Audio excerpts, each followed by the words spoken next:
नमस्कार, state live में आप सभी का स्वागत है। मैं हूं आपके साथ सपना नवाज। शुरुआत करते हैं बुलेटिन की। बात करेंगे बिहार की बात करेंगे छत्तीसगढ़ के प्रधानमंत्री नरेंद्र मोदी के आगामी छत्तीसगढ़ प्रवास के मद्देनजर मुख्यमंत्री विष्णुदेव साय ने नवा रायपुर में विभिन्न कार्यक्रम स्थलों का निरीक्षण कर तैयारियों की विस्तृत समीक्षा की।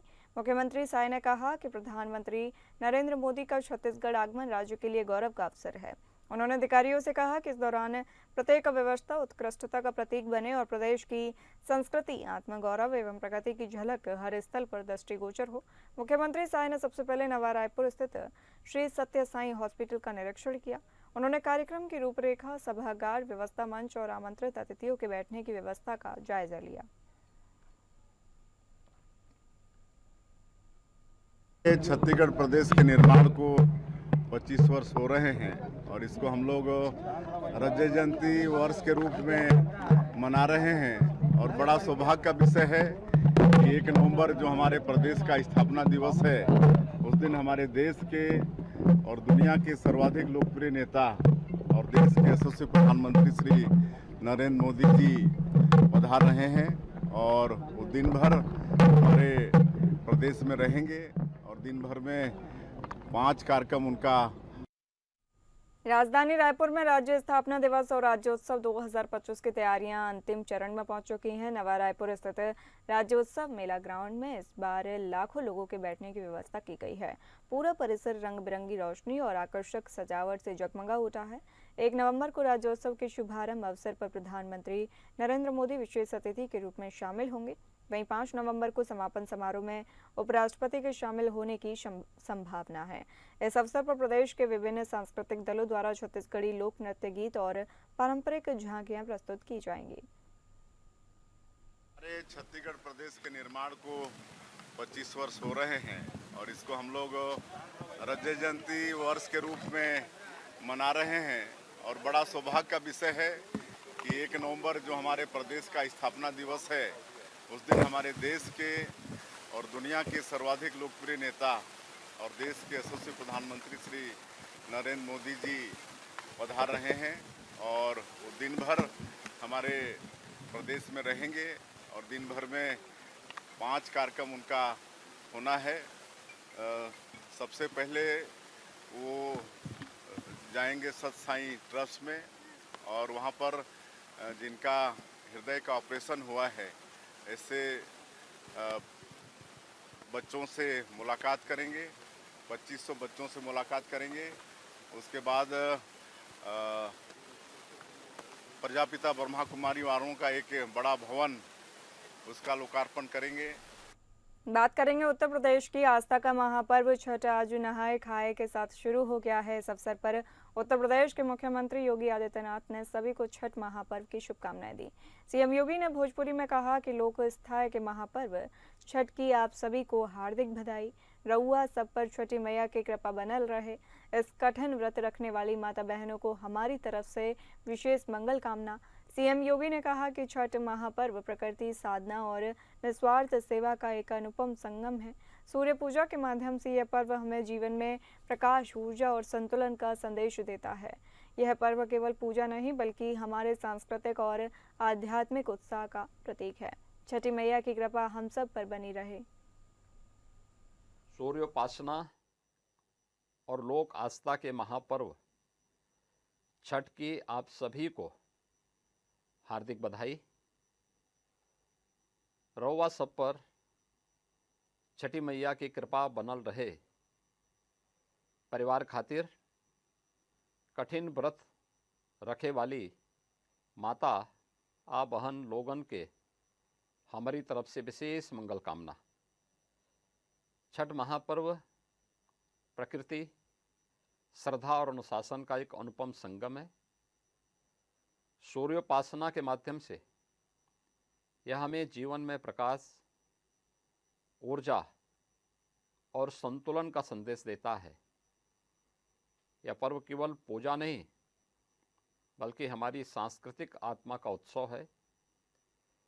छठी मैया की कृपा से सभी व्रती अपने संकल्प में सफल हों, स्वास्थ्य, सुख और समृद्धि का जीवन पाएं और यह महान परंपरा पीढ़ी दर पीढ़ी सतत जारी रहे, यही मेरी कामना है। जय छठी मैया। बात झारखंड की करेंगे। 25 अक्टूबर से नहाय खाए के अनुष्ठान के साथ छठ महापर्व की शुरुआत हो गई है, जिसे लेकर राजधानी रांची में भी उत्साह देखने को मिल रहा है। इस अवसर पर शहर के सबसे प्रतिष्ठित राजभवन तालाब में छठ घाट को विशेष रूप से तैयार किया जा रहा है, जिसका सीधा कनेक्शन है राष्ट्रपति द्रौपदी मुर्मू से। दरअसल पूर्व में झारखंड की राज्यपाल रहते हुए महामहिम द्रौपदी मुर्मू ने इसी छठ घाट पहुंचकर कई साल त्योहार मनाया है। पिछले वर्ष मुख्यमंत्री हेमंत सोरेन भी अपने दोनों बेटों के साथ इसी घाट पर सूर्यदेव को अर्घ्य देने पहुंचे थे। इस घाट पर इस वर्ष क्या कुछ खास है, जानने के लिए हमारी संवाददाता तृप्ति सिंह ने घाट परिसर पहुंचकर खास जानकारी ली। राजधानी रांची में हर साल की तरह छठ महापर्व को लेकर सबसे ज्यादा विशेष तैयारियां हो रही है उस तालाब पर, जो कि काफी ज्यादा महत्वपूर्ण है, जहां पर खुद मुख्यमंत्री हेमंत सोरेन, माननीय मुख्यमंत्री, अपने परिवार के साथ आते हैं और सूर्य को अर्घ्य देते हैं। जी हाँ, जल देते हुए तालाब में वो सूर्य को अर्घ्य देते हैं। छठी मैया की जो खास तौर पर यहाँ पूजा की जाती है, देवता सूर्य के पूजन के लिए, जो ये काफी ज्यादा हिंदू धर्म में बहुत बड़ा पर्व, ये त्योहार है जो कि चैत और कार्तिक के महीने में साल में 2 बार मनाया जाता है। तो ये कार्तिक के महीने का छठ है जो कि 6 दिनों के लिए चलेगा और इसकी शुरुआत 25 अक्टूबर की तारीख से नहाई खाई के साथ होगी। तो इसी कड़ी में बात करने के लिए हम इस वक्त पहुंचे हुए हैं राजधानी रांची के राजभवन के समीप जो घटनिया तालाब है वहां, जहां हम आपको विशेष तैयारियां छठ महापर्व को लेकर जो हो रही हैं वो दिखाएंगे।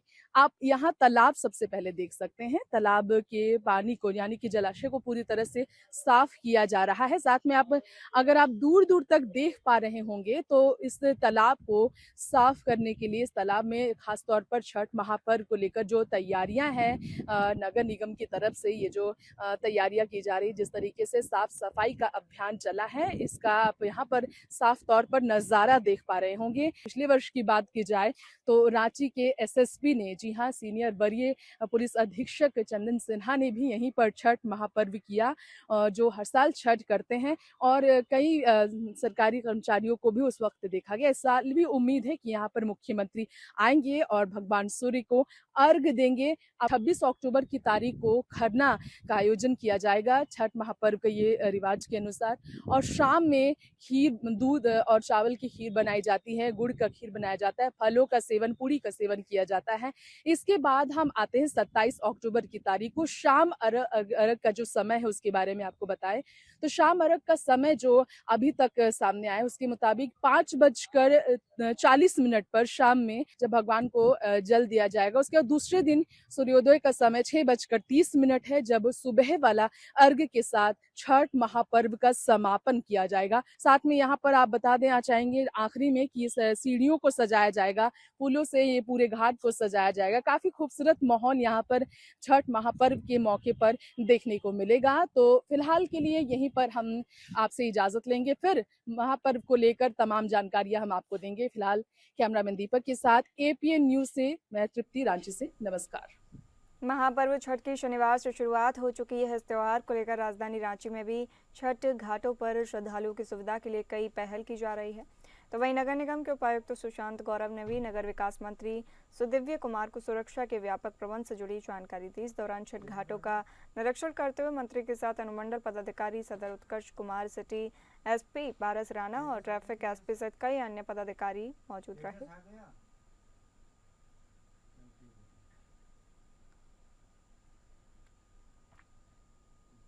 राजधानी रांची के बिरसा मुंडा फुटबॉल स्टेडियम में चल रही चौथी south Asian senior athletics championship 2025 के पहले दिन भारतीय एथलीट्स ने शानदार प्रदर्शन करते हुए 5 स्वर्ण पदक के साथ कुल 14 पदक अपने नाम कर लिए हैं।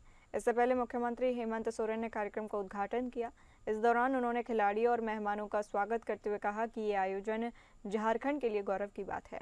इस आयोजन में दक्षिण एशिया के विभिन्न देशों भारत, बांग्लादेश, भूटान, मालदीव, नेपाल और श्रीलंका के खिलाड़ी हिस्सा ले रहे हैं। सीएम ने ये भी कहा कि अंतर्राष्ट्रीय स्तर पर झारखंड के खिलाड़ियों ने देश का गौरव बढ़ाया है। खेल के प्रति यहाँ के नौजवानों का समर्पण आए दिन हमें देखने को मिलता है। अलग अलग क्षेत्र में, चाहे वो क्रिकेट के क्षेत्र में हो, चाहे हॉकी के क्षेत्र में हो, चाहे तीरंदाजी के क्षेत्र में हो, चाहे अन्य सारे क्षेत्र हो, और आज एथलेटिक के क्षेत्र में भी हम देखेंगे कि आज इस क्षेत्र में भी झारखंड का, देश का बेहतर प्रदर्शन हो। वैसे तो सभी जो आए यहां देश, उन सभी खिलाड़ी अपने आप में एक अलग उत्साह उमंग के साथ यहां आए हैं। इन सभी का हम लोगों ने राज्य के पारंपरिक सांस्कृतिक बोकारो में 13वीं झारखंड सब जूनियर कबड्डी प्रतियोगिता का आयोजन एमजीएम स्कूल के परिसर में हुआ। इस प्रतियोगिता का समापन समारोह शुक्रवार संध्या को आयोजित किया गया। समापन समारोह में बतौर मुख्य अतिथि पुलिस अधीक्षक हरविंदर सिंह और बोकारो रेलवे के एआरएम विनीत कुमार मौजूद थे। इस प्रतियोगिता में लड़कों में धनबाद चैंपियन और उप विजेता चित्रा रहा, वहीं लड़कियों में साहिबगंज विजेता रहा। बोकारो पुलिस अधीक्षक हरविंदर सिंह ने लाइफस्टाइल में खेल कैसे अहम भूमिका निभा रहे हैं और हमारे जीवन में खेल का क्या महत्व है, यह सब चीज़ बच्चों से साझा की। वहीं मीडिया से बातचीत करते हुए बोकारो एसपी हरविंदर सिंह ने बताया कि आयोजकों की प्रयास की सराहना की और कहा कि इस प्रतियोगिता को देखकर ऐसा लगता है जैसे प्रोफेशनल लीग हो और खिलाड़ियों की प्रतिभा भी बहुत ही सराहनीय है। स्किल शोकेस हुआ यहाँ पर, जो प्लेयर्स आए हुए थे, मतलब हम अमेज थे कि इतना टैलेंट हमारे झारखंड में। हमें उम्मीद है कि एक बहुत ही इम्पोर्टेंट माइलस्टोन साबित होगा हमारे झारखंड की कबड्डी, जो हमारे प्लेयर्स जो हैं उनके करियर के पॉइंट ऑफ व्यू से, और वो बहुत सारे और युवा वर्ग को भी इंस्पायर करेगा कि वो इस खेल से जुड़े और हमारे जो राज्य है उसको देश लेवल पे और हमारे कंट्री को भी इंटरनेशनल लेवल पे रिप्रेजेंट करें और अपना नाम कमाएं और हमारा भी बोकारो का नाम ज़्यादा से ज़्यादा रोशन करें। और हम बहुत ही मतलब आज गौरवान्वित फील होते हैं कि इस कार्यक्रम में सहयोग झारखंड के क्षेत्रीय गौरव संयोजक कमेटी द्वारा रांची के करमटोली स्थित प्रेस क्लब में क्षत्रिय समाज के महाजुटान से संबंधित बीते कल एक विशेष कार्यक्रम का आयोजन किया गया। क्षत्रिय गौरव के बैनर तले इस कार्यक्रम में शामिल पूर्व एमएलसी प्रवीण सिंह के साथ समाज के सम्मानित लोग मीडिया को संबोधित करते हुए नजर आए। इस दौरान उन्होंने क्षत्रिय समाज के उत्थान हेतु इस सम्मेलन के मुख्य उद्देश्य पर चर्चा की। अगर राजस्थान नहीं होता, क्षत्रिय नहीं होता, तो आज हिंदुस्तान नहीं होता। लेकिन आजादी के बाद जिस तरह से क्षत्रिय समाज को विलेन बनाया गया है, चाहे इतिहास के माध्यम से, फिल्मों के माध्यम से। अब देख लीजिए, यहाँ पर एक पोस्टर में अर्जुन सिंह देव जी का फोटो देख रहे होंगे, शायद आप लोग भी नहीं जानते होंगे। 1857 में इन्होंने अपना राजपाट त्याग दिया। पोड़ाहाट के राजा हुआ करते थे, जहां से 10 किलोमीटर दूर में बिरसा मुंडा जी हुआ करते थे। झारखंड के चर्चित शराब घोटाला मामले में अब एसीबी ने एक और बड़ा एक्शन लेते हुए राज्य के 2 वरिष्ठ आईएएस अधिकारियों मनोज कुमार और मुकेश कुमार को अब अपने निशाने पर लिया है। जानकारी के मुताबिक पूर्व में उत्पाद सचिव रहे मनोज कुमार और मुकेश कुमार को पूछताछ के लिए एसीबी की टीम ने नोटिस जारी किया, जिसके लिए दोनों अधिकारियों के खिलाफ पहले जांच के आदेश दिए, एफआईआर दर्ज की गई। इसके बाद ही उन्हें पूछताछ के लिए एसीबी मुख्यालय में बुलाया गया। मालूम हो कि पहले भी इसी मामले में दोनों को नोटिस भेजा जा चुका है। इसी शराब घोटाले में एसीबी ने पूर्व उत्पाद सचिव विनय चौबे को सबसे पहले गिरफ्तार किया था। अब जांच में ये सामने आया है कि विनय चौबे की भूमिका पूरे घोटाले में केंद्रीय रही। वहीं उनके कार्यकाल में न एमजीआर की समीक्षा हुई, न गारंटी की राशि वसूलने की कोशिश हुई। तब तक सरकार को 38 करोड़ का नुकसान हो चुका था। बाद में मनोज कुमार, मुकेश कुमार उत्पाद सचिव बने, पर प्लेसमेंट एजेंसियों से वसूली नहीं हुई। यह इस बात का साफ संकेत है कि निजी कंपनियों को जानबूझकर फायदा पहुंचाया गया।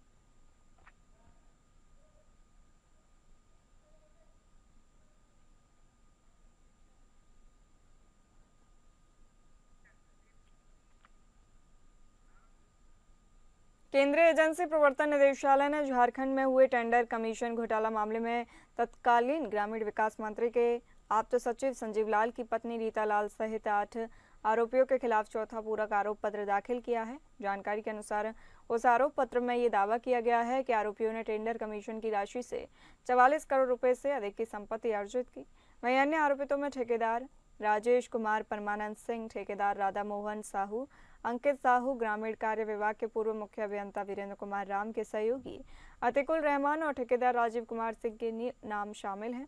उल्लेखनीय है कि बीते 22 अक्टूबर को रांची स्थित पीएमएलए की विशेष अदालत में दाखिल अपने चौथे आरोप पत्र के साथ ईडी ने न्यायालय से सभी आरोपितों के विरुद्ध मुकदमा चलाने और अपराध की आय से अर्जित संपत्तियों को जब्त करने का अनुरोध किया था।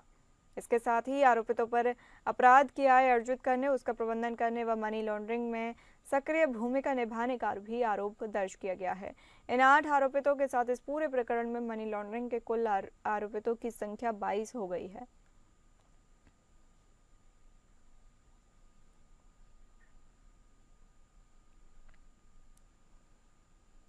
गोमिया में करोड़ों की ठगी का मामला उजागर हुआ है। मामला बोकारो के जिला के अंतर्गत गोमिया प्रखंड का है, जहां डोलो ट्रेड नामक कंपनी अपना कार्यालय खोलकर ग्राहकों को करोड़ों का झटका दिया है। निवेशक संबंधित कंपनी के विरुद्ध शिकायत दर्ज कराने आईईएल थाना पहुंचे। निवेशकों का कहना है कि गोमिया बैंक मोड़ स्थित डोली पैलेस बिल्डिंग में 2022 से संचालित डोलो ट्रेड नामक कंपनी ने हम लोगों से करोड़ों की धोखाधड़ी की है। संचालक नरेश करमाली ने अपनी पत्नी सहित कई अन्य रिश्तेदारों मित्रों संग कंपनी संचालित कर रहा था। वर्तमान में सभी फरार चल रहे हैं। उनका मोबाइल भी स्विच ऑफ आ रहा है। जिस बिल्डिंग में कार्यालय था वह भी मार्च 2025 में खाली कर दिया है। बता दें, जिस डोली पैलेस बिल्डिंग में कार्यालय था उसके मालिक किराएदार भी आकर्षक ब्याज के लालच में लाखों की ठगी का शिकार हुए हैं। वहीं निवेशकों का कहना है कि अभी तक लगभग 7 करोड़ रुपए ठगी का खुलासा हुआ है, जो अभी जांच में बढ़ सकता है। करमाली जी अपना कंपनी खोले थे डोलो ट्रेड, और उसमें ऐसे तो उनको लोग पहले से जान रहा था, चूँकि लोकल व्यक्ति यहाँ से थे और लोगों को दे रहे थे पैसा। अब उसी लालच में सारे लोग जो है यहाँ पर जमा किए, हम भी जमा किए हैं, हम एफडी में डाले हुए हैं। 800-900 हजारों लोग हैं जो यहाँ इन्वेस्ट किए हुए हैं। अब वो किस स्थिति में पैसा यहाँ जमा किए हैं, कोई लोन लेकर के जमा किया है, कोई अपना इन्वेस्टमेंट किया है, कोई अपने बच्चे के शादी के लिए रखा है, और सब के सब परेशान हैं। न किसी से संपर्क, न कोई बातचीत। इनका घर भी लोग आना जाना करता है, घर में भी ताला बंद रहता है। तो इस वजह से लोग मतलब आक्रोशित हो गया। बात करेंगे बिहार की। बिहार के रोहतास जिले के सिकरिया गांव के लोगों ने पुल नहीं बनने के विरोध में चुनाव बहिष्कार की धमकी दी है। ग्रामीणों ने पुल नहीं तो वोट नहीं के बैनर और पोस्टर के साथ प्रदर्शन किया, जिसमें महिलाएं, पुरुष और बच्चे शामिल थे।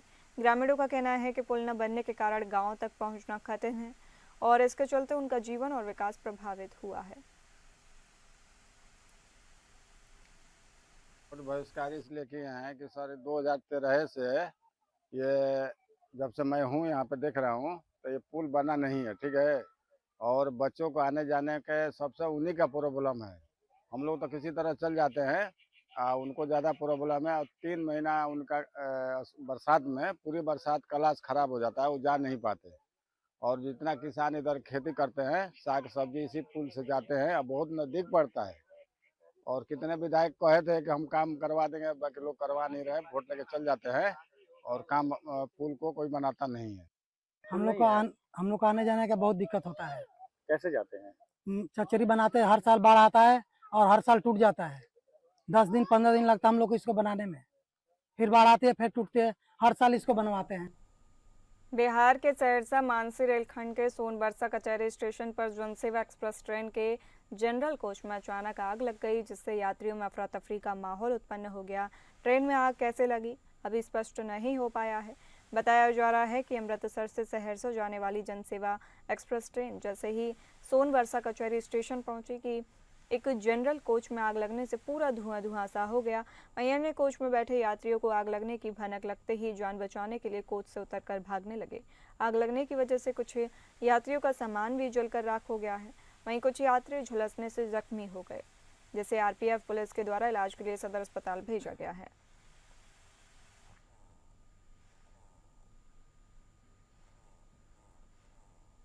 बिहार के वैशाली जिले में एक चेक पोस्ट पर कार सवार एक परिवार और सीआरपीएफ जवानों के बीच हाथापाई हो गई। पुलिस ने शनिवार को ये जानकारी दी। ये घटना शुक्रवार शाम की बताई जा रही है। वीडियो में परिवार के सदस्य सीआरपीएफ जवानों से बहस करते हुए नजर आ रहे हैं। अधिकारी ने बताया कि एफआईआर दर्ज कर ली गई है और मामले की जांच जारी है। स्थानीय मजिस्ट्रेट ने शिकायत दर्ज कराई है कि सीआरपीएफ जवान पर हमला किया गया और आरोपियों ने उनके हथियार छीनने की कोशिश की। आचार संहिता लागू होने के उपरांत जिला में अनेकों जगह पे एसएसटी चेक पॉइंट्स बनाए गए हैं जहाँ पे वाहन का लगातार जांच किया जा रहा है। सीएपीएफ बल होता है वहाँ पे, साथ में पुलिस पदाधिकारी होते हैं और एक लोकल मजिस्ट्रेट भी होते हैं। इसी क्रम में कल देर शाम हम लोग को एक सूचना मिली थी कि चेकिंग के क्रम में एक कार सवार व्यक्ति और लोकल जो मजिस्ट्रेट और पुलिस पदाधिकारी थे और सीएपीएफ के जवान थे, उसके बीच में बाताबाती और झड़प हुई है, जिस संबंध में जांच करके अग्रतर जो है विधि सम्मत कार्रवाई की है। प्राथमिकी एक दर्ज की गई है और अग्रतर कार्रवाई की जाती है। किन की तरफ से प्राथमिकी दर्ज जो है लोकल मजिस्ट्रेट जो एसएसटी के थे उनके द्वारा दर्ज कराया गया है, जिसमें सीएपीएफ जवान से बदसलूकी और उनके ऊपर हाथ छोड़ने का भी आरोप लगाया गया, साथ में उनका हथियार छीनने का भी आरोप लगाया गया। जो लोग के साथ मारपीट हुआ उन लोग को भी द्वारा भी प्राथमिकी दर्ज करने की बात पूछा। इस संबंध में अभी तक कोई आवेदन प्राप्त बात करेंगे मध्य प्रदेश के जबलपुर के घमापुर थाना क्षेत्र के अंतर्गत बल्दे कोरी दफाई क्षेत्र में चौधरी समाज के परिवार में मामूली पारिवारिक विवाद ने खूनी खेल का रूप ले लिया और देखते ही देखते छोटे भाई ने अपने बड़े भाई और भाभी को मौत की घाट उतार दिया। घटना की सूचना मिलते ही क्षेत्र में सनसनी फैल गई। सूचना पर पहुंची पुलिस ने मर्ग कायम का आरोपी की तलाश शुरू कर दी।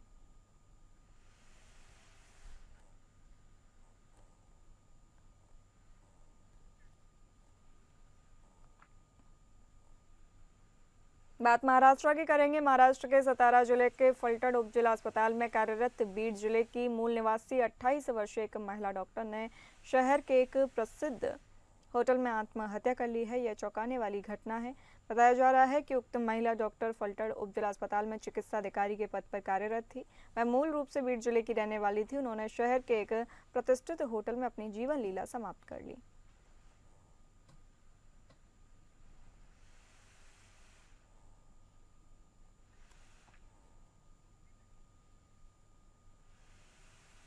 नवी मुंबई से एक अजीबोगरीब मामला सामने आया है, जिसमें दो परिवारों के बीच विवाद खड़ा हो गया। मामला तब शुरू हुआ जब सुशांत मल्लव के परिवार ने अस्पताल पहुंचकर देखा कि वह उनके बेटे का शव नहीं है। जांच करने पर पता चला कि सुशांत का शव बिश्ना रावत के परिजन ले गए थे, जिन्होंने कथित तौर पर उसका अंतिम संस्कार भी कर दिया। स्वास्थ्य अधिकारी अशोक गीते ने बताया कि 20 अक्टूबर को खारघर के सुशांत मल्लव और न्यू पनवेल के सुरक्षा रक्षक बिश्ना दोनों ने आत्महत्या की थी। दोनों के शव पोस्टमार्टम के लिए लाए गए। चिकित्सकों ने बिश्ना रावत के परिजनों को शव ले जाने को कहा। रावत के परिजनों ने वीडियो के सामने शव की पहचान की और सुशांत मल्लव का शव लेकर चले गए। सुशांत के परिजन नेपाल में होने के कारण 4 दिन बाद अस्पताल पहुंचे और शव को पहचानने से इनकार कर दिया। चूंकि दोनों परिवार नेपाली थे और एक ही दिन घटना हुई थी, इसलिए अस्पताल प्रशासन से यह चूक हो गई। हालांकि बाद में अस्पताल प्रशासन ने दोनों पक्षों को बुलाकर समझौता कराया। दोनों परिवार अंततः एक साथ बचे हुए शव का अंतिम संस्कार करने के लिए सहमत हुए।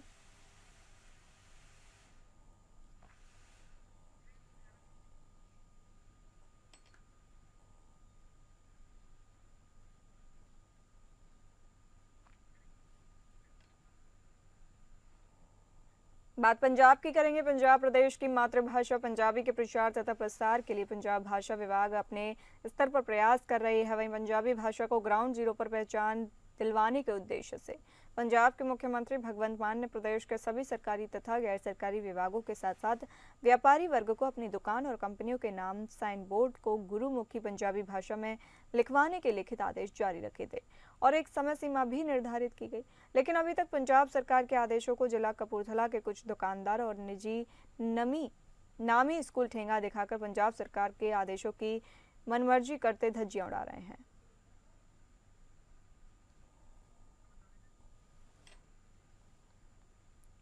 इसी कड़ी के तहत जिला भाषा अधिकारी कपूरथला जसप्रीत कौर ने जिला व्यापार मंडल के अधिकारियों के साथ बैठक कर आप पंजाब सरकार द्वारा पंजाबी भाषा के प्रचार और प्रसार के आदेशों को जल्द से जल्द लागू करने संबंधी मीटिंग की। जिला भाषा अधिकारी ने जानकारी देते हुए कहा कि निजी स्कूलों को भी नोटिस भेजा गया है, जिन्होंने 31 अक्टूबर तक का समय मांगा है।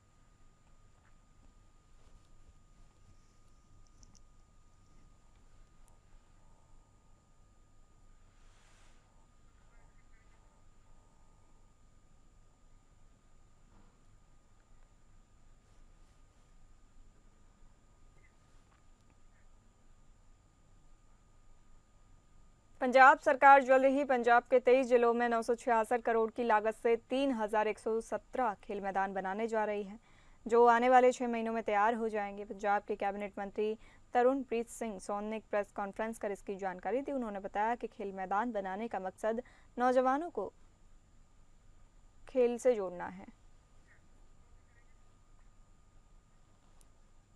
फिलहाल इस बुलेटिन में इतना ही। नमस्कार।